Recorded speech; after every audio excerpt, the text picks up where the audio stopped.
Au nom du Père, dans la divine volonté, au nom du Fils, dans la divine volonté, au nom de l'Esprit Saint, dans la divine volonté, avec le tabernacle extraordinaire et fabuleux de la divine volonté qu'est la Vierge Marie. Frères et sœurs, je vous propose une deuxième lecture d'une deuxième lettre donc de Luisa Picaretta dans ce petit livre. Beaucoup de personnes demandent où on peut le trouver. C'est écrit en français, édition française, édition du ciel, missionnaire, divinevolonté.com. Vous trouvez ça sur Internet, recueil de lettres, Luisa Picaretta. C'est très facile à lire, c'est très profond, c'est pas superficiel du tout, c'est très très profond, imprégné des enseignements du Seigneur dans le livre du ciel. C'est 1, 2, 3 pages. Avant de dormir, c'est extraordinaire. Et là, je vous propose une lettre adressée à un prêtre et qui concerne comment devenir saint. Alors, pour la sainteté, je vous renvoie au livre du ciel, tous les enseignements du Seigneur sur la nouvelle sainteté. C'est ce qui écorche un peu parfois nos frères et nos sœurs qui ont du mal à comprendre la divine volonté. La sainteté avant Luisa Picaretta, la nouvelle sainteté après Luisa Picaretta. La nouvelle sainteté, c'est celle qui est fait que Dieu prend toute la place en nous parce que notre volonté humaine libère toute la place afin que la volonté divine s'installe en nous, alors qu'auparavant, la sainteté, c'était une sainteté qui combinait à la fois la grâce et les vertus héroïques de tous les saints et toutes les saintes que nous avons connus. Voici un texte très court de Luisa Picaretta adressé à un prêtre, au père Bernardo des 13 heures d'Assise, très estimé dans le Seigneur.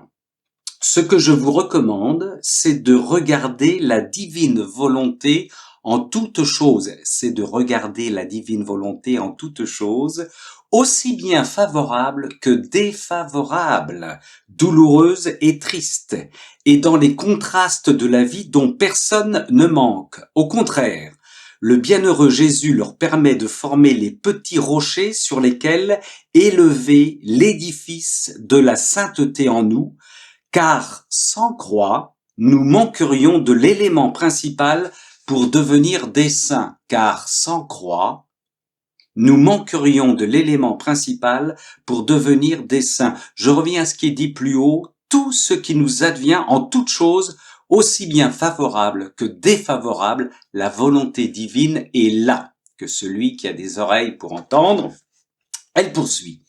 Dire je ne veux pas devenir un saint. Il y a quelques chrétiens comme ça qui pensent que il y a que Sainte Thérèse avec son cubitus radius qui est une sainte. Je ne veux pas devenir un saint signifie que vous comptez trop sur vous-même. Vous vous regardez au lieu de vous abandonner dans les bras de Jésus.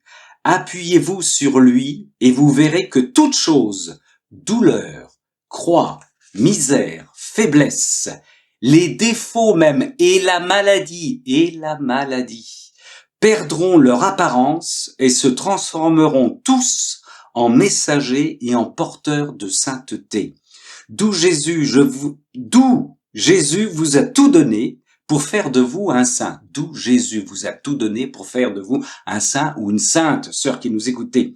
Appel à la religion, croix, la nourriture, tout est fait pour que vous deveniez un saint. Et si vous péchez et n'êtes pas saint, voulez-vous en connaître la cause? Manque d'union avec Jésus. Manque d'union avec Jésus, se fondre dans la volonté divine. L'union avec Jésus efface tous les péchés, mais évidemment, puisque Jésus prend toute la place. L'amour tue toutes les passions et l'abandon en lui et la confiance sont la nourriture pour grandir dans la sainteté. Voici le moyen de ne plus pécher. On ouvre ses oreilles, son âme et son cœur. Être uni à Jésus.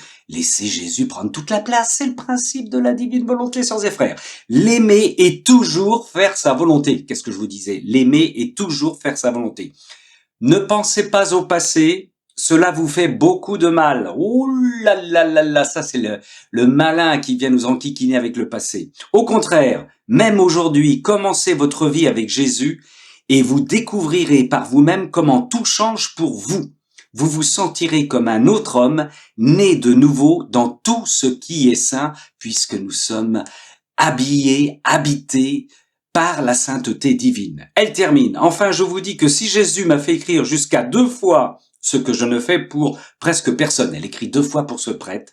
C'est parce qu'il vous aime et vous veut un saint. C'est pourquoi je vous supplie de faire les actes.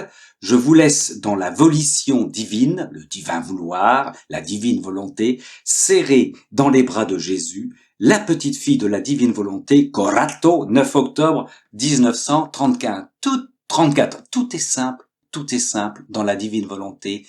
Seigneur, avec ma volonté humaine, je te demande à ce que tu prennes toute la place, que ta divine volonté prenne toute la place en moi. Sœurs et frères, dans la divine volonté, dans le divin vouloir, soyez toutes et tous bénis.